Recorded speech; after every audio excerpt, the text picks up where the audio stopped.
Hi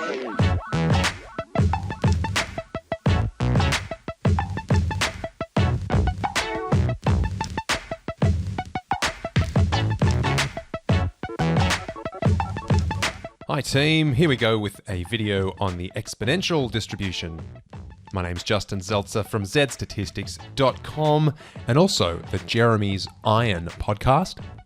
Giving you the rundown today on my favorite distribution. It's actually got some really nice properties which hopefully I'll be able to lead you through. Now it all forms part of a series I've done on distributions generally. So if you want to see the other ones, you can check out zedstatistics.com. I've got the normal distribution, the t-distribution, Poisson, hypergeometric, all that stuff you can check out on the website. But let's dig straight in to the exponential. Now it relates quite significantly to the Poisson distribution.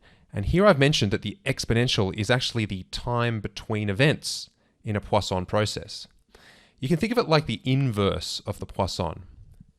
Now you might want to check out the video on the Poisson distribution if you've just come here cold. But even if you don't, that's okay. I'll give you enough information so you can just watch this video within itself. But let's have a look at how they relate, the Poisson and the exponential.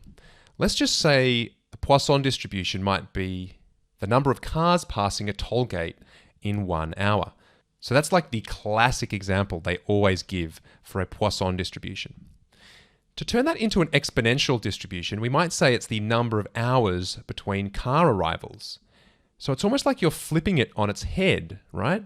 So instead of looking at cars per hour, you're kind of looking at hours per car. So that's why I was trying to say it's like the inverse of this Poisson distribution. So another example might be the number of hipsters arriving at the Apple Genius bar in 1 minute. And if you've watched my videos, you know I like to rag on both the Apple Corporation and hipsters. But to turn this around, we might say that the exponential distribution might be for the number of minutes between new arrivals at the Genius bar. So you can see it's the same thing. Hipsters per minute, minutes per hipster. And finally, this is an interesting one as well. The number of soldiers killed by horse kick per year. Now you might be thinking, what? Where does that come from? Well, interestingly enough, I'll see if I can find it for you. Let me just have a look at this. There was a very famous study done at the end of the 19th century about deaths by horse kick in the Prussian army. And essentially, what the mathematician who ran this study did, his name was Ladislaus Bortkovich, basically looked at death rates over that 20-year period, 1875 to 1894. And it is horse kick deaths, which are very rare events. And he wrote some book called The Law of Small Numbers. Anyway, the reason why I want to show you this is that he found out the number of deaths by horse kick per year and tallied it into this table and found, guess what? It looked a little bit like a Poisson distribution. Anyway, it became like a kind of cult study, if you can say that, and it often gets referenced when we talk about the history of the Poisson distribution. But to go back to what we're talking about, if we're going to turn this into a exponential distribution, it's the number of years between horse kick deaths in the Prussian army. So if you're catching on with the theme here, the Poisson distribution might be events per single unit of time, and the exponential is the time taken for a single event to occur. Or in other words, you might want to say the time between events. That's another way of looking at the exponential. Same thing, just a different phrasing. Okay, so we now know the link between the two. But just in case, you might want to refresh your memory about the requirements of both the Poisson and therefore the exponential distribution. But the events must occur at a constant rate and they must be independent of each other. So if we keep on with our horse kick example, if there were a lot of horse kick deaths in 1 year, the next year isn't affected by that. Now, if you combine these two requirements of the exponential distribution, we can say that the exponential distribution is memoryless, or in other words, it bears the characteristic of memorylessness. Now, I'm going to deal with this at length at the end of this video because I don't want to get bogged down here. It's a bit more of an advanced topic about memorylessness. Okay, so let's look at the example we're going to be using for the remainder of this video. Let's just say that unique visitors arrive at my website, zedstatistics, there it is, at an average rate of 3 per hour. And you might realize that, yes, this in fact looks like a Poisson distribution? Well, let's see how we get to the equivalent exponential distribution. So here we might have the unique visitors to zedstatistics.com per hour, and we have this thing called lambda, which is the average for the Poisson distribution. Now that needs to be given to us, and you can see that if the average is 3, we're probably the most likely to get around 3 or 2, maybe 4 within an hour, and it becomes a bit less likely to get 5 people per hour, even less likely to get 6, and 7 and 8 gets much less likely still.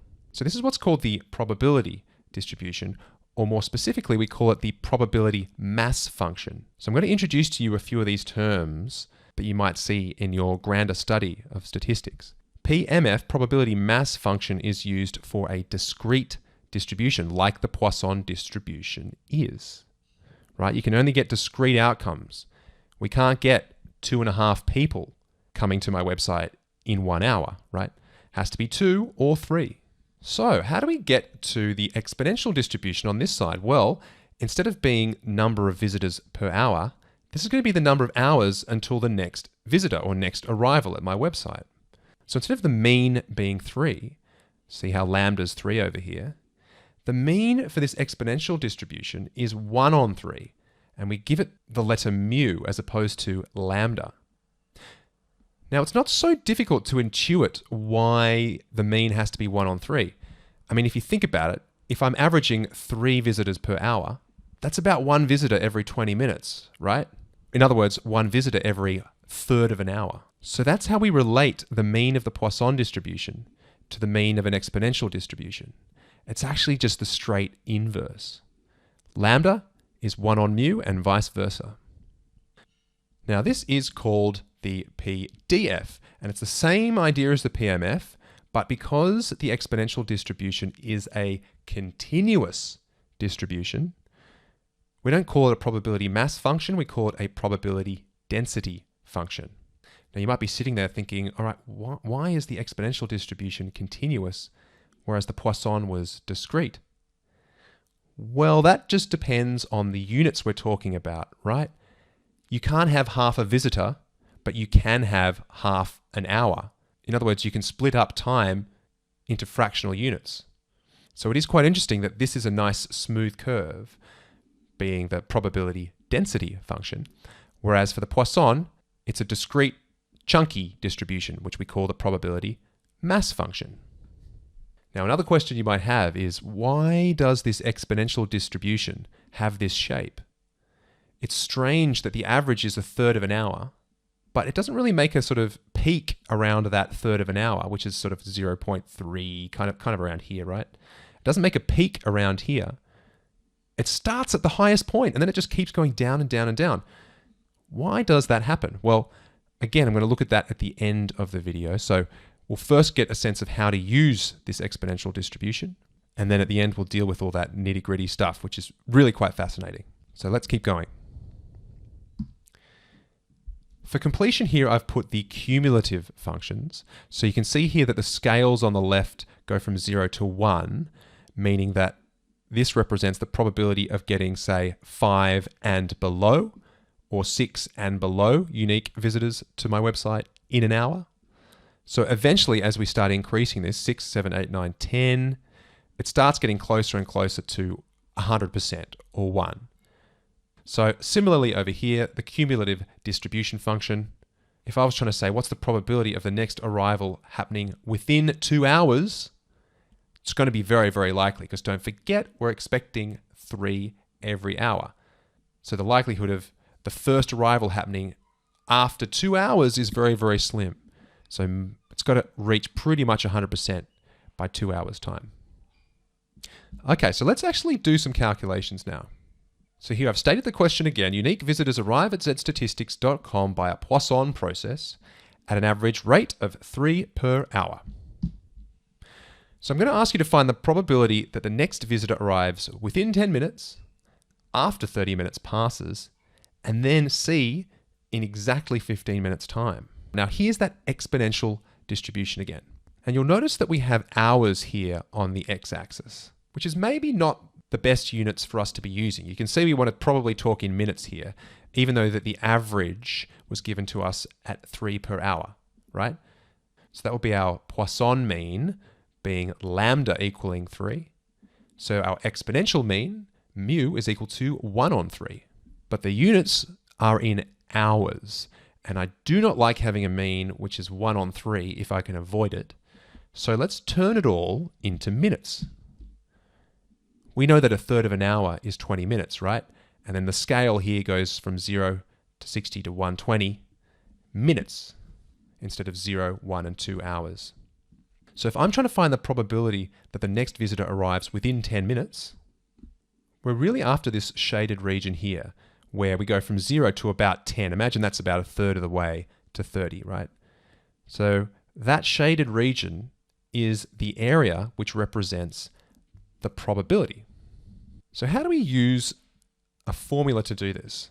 Now, the exponential formula is provided like this. This is actually the cumulative distribution function. This provides you the probability of x, where x is the time until the next arrival. It's the probability of x being less than some value. So we want the probability of x being less than 10, right? Now, this cumulative distribution function is provided by this formula here. Any statistical resource will tell you that. Although some won't provide you with mu in the formula, some will provide you with lambda in the formula. And of course, it will be e to the power of minus x lambda instead of e to the power of minus x on mu. Because don't forget, mu is actually 1 on lambda, right? So if you see a formula with lambda in it, you'll note it probably looks a little bit different, but you now know that we can get from lambda to mu if we so need it. But I like using mu instead of lambda because to me it makes more sense. It is the mean of the exponential distribution, which is the distribution we're using, right? Anyway, the probability of x being less than 10, we just plug everything into the formula where x is 10, mu is 20 given in the question, and we get 0.39347, or 3935 is our probability. Now that's how you would do it if you were using a calculator. But if you were using Excel formula, you'll notice it has a handy exponential distribution formula. If you type the letter equals, and then you write expon.dist, it can actually do this calculation for you, so long as you provide it with 3 arguments into the function. The first one is x, which is our value that we're after here, 10 minutes. The next one is the value of lambda, which to me is a little bit annoying because, you know, as I said, I like dealing with the mean of the exponential distribution as opposed to the mean of the Poisson distribution that formed it, right? Whereas the formula here, it does specify lambda, which you must know is the mean of that Poisson distribution. So getting a bit confusing, isn't it? But if the mean of this exponential distribution is 20, the mean of the Poisson distribution is 1 on 20. In other words, lambda has to be 1 on 20. And then we put true because we want the cumulative distribution up to that point. That'll give us the region below 10 on the distribution. So from 0 to 10, and it'll provide us that shaded region over here. And no surprise, you get 0.39346, the same number we got before. Okay, so let's have a look at finding the probability that the next visitor arrives after 30 minutes. So again, let's just use formula first. So we can do it by hand if we want. We're after the shaded region above 30 minutes. This would be the probability of the next click on my website happening after 30 minutes. So again, we've got the same formula, which is the probability of x being less than 30 is this. But of course, that's not what I'm after. I'm after the probability that x is greater than 30. So I actually need to do 1 minus all of this. Okay, so it's basically going to be 1 minus 1 minus e to the blah, blah, blah, right? That should be easy enough for you to figure out that the probability of x being greater than 30 is just e to the minus 30 on 20. Why do we subtract it from 1? Well, think about it. We know that this yellow shaded region has to be 1 minus the area to the left of 30, right? Because this is a probability distribution. So the area under the curve must be equal to 1. Anyway, so the probability of x being greater than 30 is that, which if you use your calculator, you get 0.2231 which is great. So there's a 22.3% probability that the next arrival on my website will happen only after 30 minutes has passed. Again, if you're going to use the formula expon.dist, we have to remember that that provides us the area to the left of a particular value of x. So if we want the area to the right of a particular value of x, we're going to need to go 1 minus. So I go equals 1 minus expon.dist. I put the value 30. Lambda, of course, is 1 on 20 again. And I write the word true, or I can also put the number 1 in that final argument. And that will provide me with the answer I so seek. Now, how would you answer this question? What's the probability that the next visitor arrives in exactly 15 minutes? The probability of being exactly 15 minutes is actually going to be 0. It's essentially what's the width of this yellow line here. Now, of course, you could probably zoom in and find that this yellow line, the way I've drawn it, does have some kind of area around it, right? But it's a theoretical yellow line, right? It should have a thickness of 0, such that the probability that x is equal to 15 is equal to 0. Now, if you're not quite satisfied as to how that would be, think of it this way. Can you do anything that takes exactly 15 minutes? And you might say, yeah, I can do something and then stop after 15 minutes time. That's easy. But can you? Exactly 15 minutes, like 15.000000 minutes for eternity?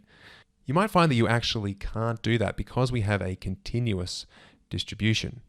We can only find the probability of being between 2 points, usually 0 and 15, or say 15 and infinity. But the probability of being exactly 15, as in 15.0000, is itself 0. And that is the curse of the continuous distribution. Anyway, so that brings us to the end of the first part of this video. And if all you're interested in is being able to use the exponential distribution, you can kind of stop there because I've covered all the material.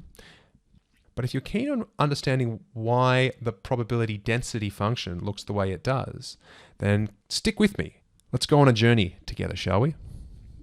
So just to recap, we mentioned that the mean of this distribution is 20, meaning 20 minutes is the average time between visits to my website.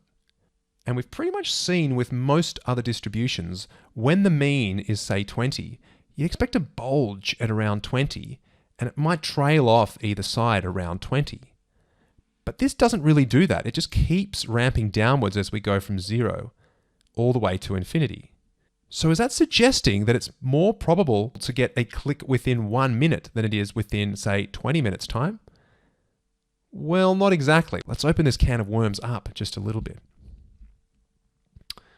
So I'll give you this example. Let's just say I start monitoring visits to my website from about 6 o'clock at night. Think about what the probability might be that a visitor lands on the website before 6:01 p.m. That's within the first minute of me monitoring. Now think about this scenario. Let's just say by 6:20 p.m. I had no visits. So I waited there for 20 minutes and I got no visits within the first 20 minutes. What's the probability that the visitor then lands on the website before 6:21 p.m.? Now, if I asked you what your gut feeling is about these two probabilities, and I might even just put a little question mark here to make it look like a question, you might start thinking that, yeah, the one on the right here is more probable, right? We've already waited 20 minutes, so it's probably more likely that someone's going to be there in the next minute on the right side here than it does on the left side. But guess what? They're actually the same probability. And this is due to that principle of memorylessness. The exponential distribution doesn't care that you've waited 20 minutes already with no visits. It's still that same probability in the next minute.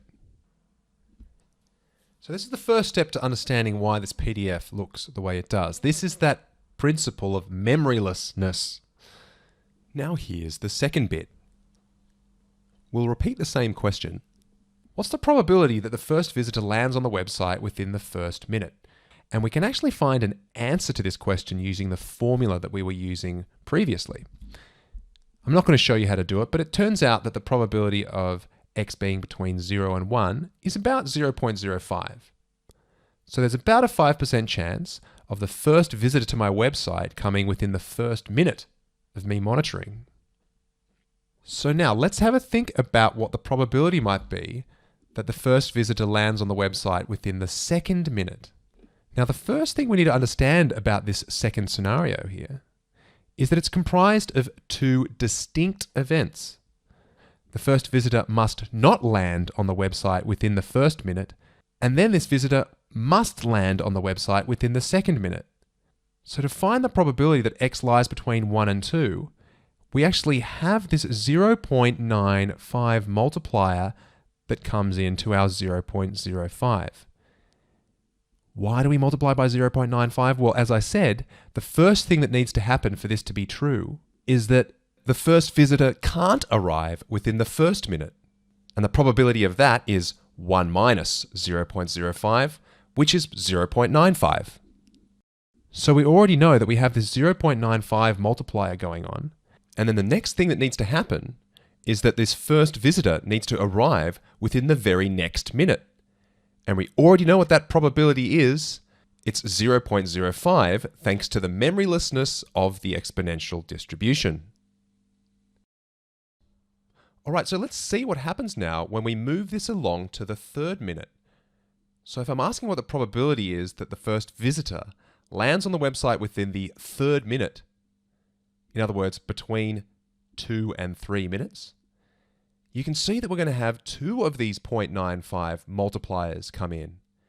Because not only did this first visitor need to miss the first minute, so 0.95, it also needed to miss the second minute, which is another 0.95, and finally, it needs to arrive in the third minute, which is 0.05. So I'm hoping you're seeing the pattern here. For each successive minute that rolls by, we're going to be incrementing the index or the exponent of 0.95 by 1. And that's why it's called the exponential distribution. Each successive minute will drop this by exactly 5%. In other words, it'll be 95% of the height for each successive minute. And this will trail off to almost 0. Of course, never reaching 0. It's more of an asymptote. But that is the exponential distribution. Pretty cool, hey? So I hope that's been of use to you. As I said at the beginning, the rest of the videos are up on zedstatistics.com. Make sure to like and subscribe to the channel, do all those kind of things, because I put up new content quite regularly now. I've got some interesting videos on non-statistics related things. So keep your eyes peeled, and I'll see you later.